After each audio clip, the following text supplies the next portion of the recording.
We have a strong cold front on the way for next week as the jet stream takes a significant dip, bringing in some of the coolest air of summer that we've seen across the central and eastern two-thirds of the U.S.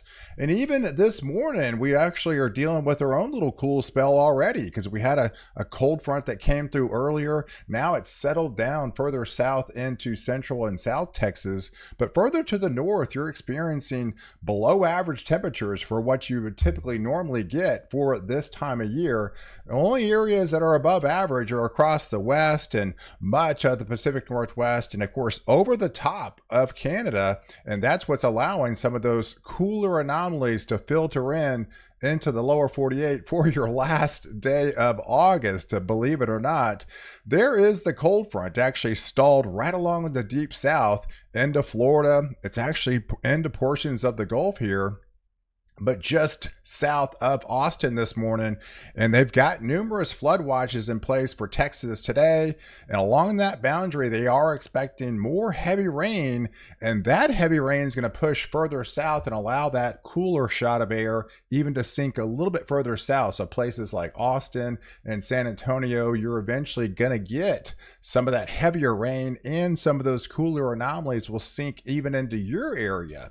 So here's where the flood watch is this morning. We've got it in West Texas, those areas into Central Texas, and into areas back into Austin and San Antonio. We've had some excessive rain overnight. Places into Hill County that's just northeast of Waco picked up 8 inches of rainfall. That's where a flood warning is in effect this morning.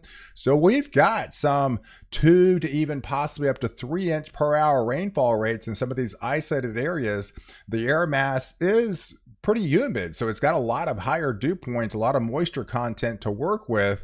But also it's not really too much wiggle room between the high and the low temperatures further south because of all the rain that's going to be inundated for those areas across the flood watch. But look at the temperatures this afternoon heading into for your Sunday.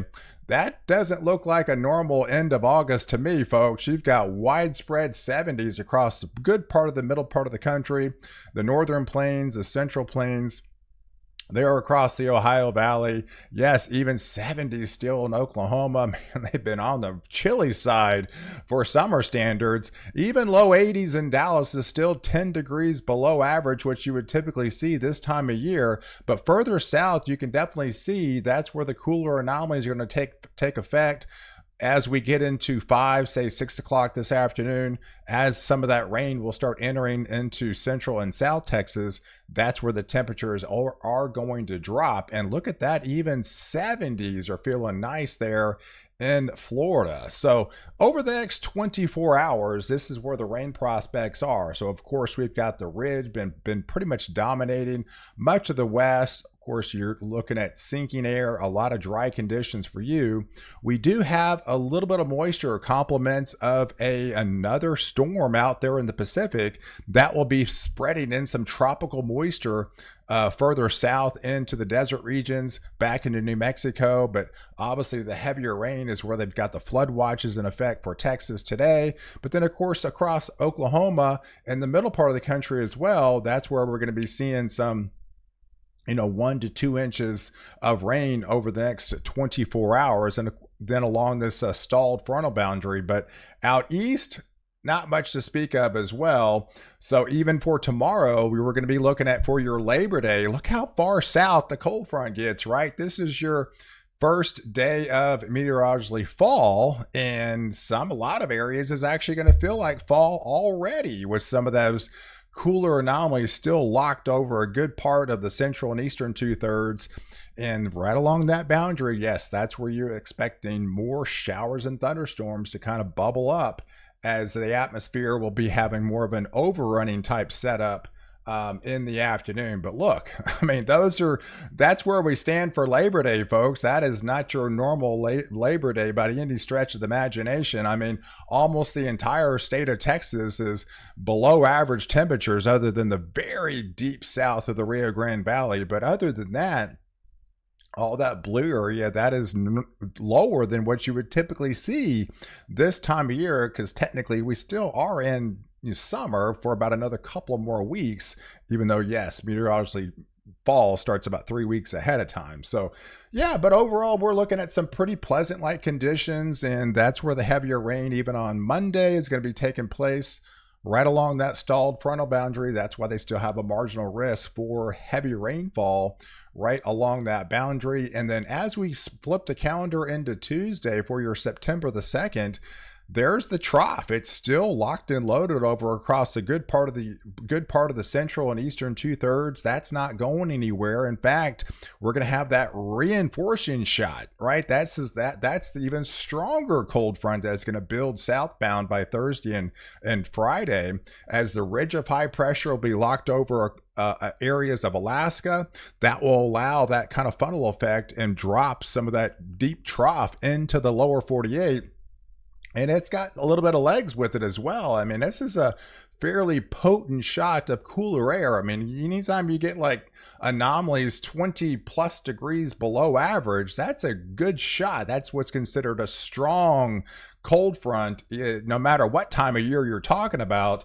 So that's going to put some very, colder light conditions as we head into Wednesday. So there's your morning lows. We're not really feeling the effects of it, yeah, but this is definitely pleasant air. I mean, 50s, widespread 50s in Kansas, Nebraska, back into Missouri, Illinois, much of the Ohio Valley here, 60s for Oklahoma, 60s for Arkansas, 60s for the Southeast. They'll take that all day long. A lot of years they're baking in the triple digits, and so it's nice to see some fall-like air to wake up to as you get into Wednesday. And there's Thursday. There's that stronger cold front that will come down from Canada there. And yeah, look at that, folks. That's pretty impressive shot of a colder, milder, cooler air, however you want to describe it, 20 degrees below average, air mass that you would typically see this time of year. And that takes over a good part of the northern plains, the central plains, and eventually head into the southern plains as well. And then, of course, slingshot eastbound. So anywhere east of the Continental Divide is going to feel the effects of this cooler shot of air by Thursday into next weekend. And as we head into that Thursday morning time frame, that's when we could see some freeze warnings take effect. Yeah, places like in Minnesota, Wisconsin, can't roll out. Some of these areas even touching freezing, even below freezing. In fact, even the model's looking at 29 degrees for your Thursday morning in portions of Minnesota. And further south, you got widespread 30s there in Iowa. So this is definitely a pretty nice shot of cooler air. And then we could also see some record lows. I mean, even right now, the mesoscale guidance is not in time frame yet. You only pick it up within 84 hours. We're just outside of that. And I even think some of these temperatures are even going to be a little bit lower than what we're looking at here from the National Weather Service. But right now we're looking at eight record lows that could potentially unfold as we head into Thursday and Friday. And the thing about this front, it looks to be on the drier side. So as it comes through, there should be dry air on the backside. That means lower dew points. That's what it's going to allow those temperatures to cool off at night. And then, of course, there is another storm out there in the Pacific that's going to pull another monsoonal flow back into Arizona as well as in New Mexico. That'll be on Thursday afternoon, but that's where the cooler shot of air and the drier air will come up on the backside as we head into that Thursday.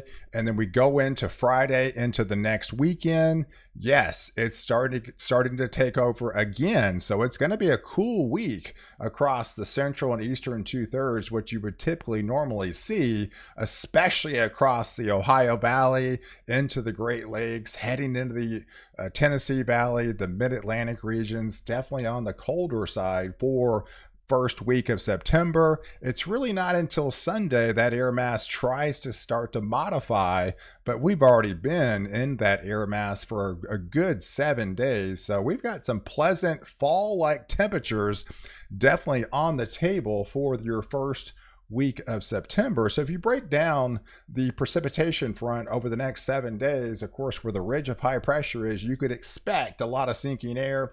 You're not really expecting much rainfall out of that situation, and that's exactly what's going to unfold over those next 7 days.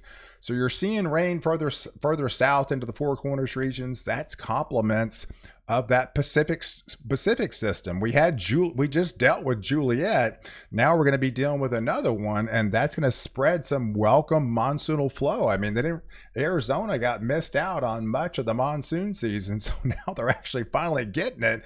Just complements of some of these Pacific systems swinging northbound. So they'll take that all day long, and where the stalled frontal boundary is, obviously we're going to get some of the heavier rains over the next couple of days there in Texas and the middle part of the country and across Florida. But once you swing northbound, not as much, right? We still have some sporadic 1 to 2 inch rain amounts across Tennessee and Kentucky and portions of Pennsylvania and New York. That would be over the next 7 days. So guys, I appreciate you watching. Do like this video, definitely hit the subscribe button, and catch my next update where I protect you before and after the storm.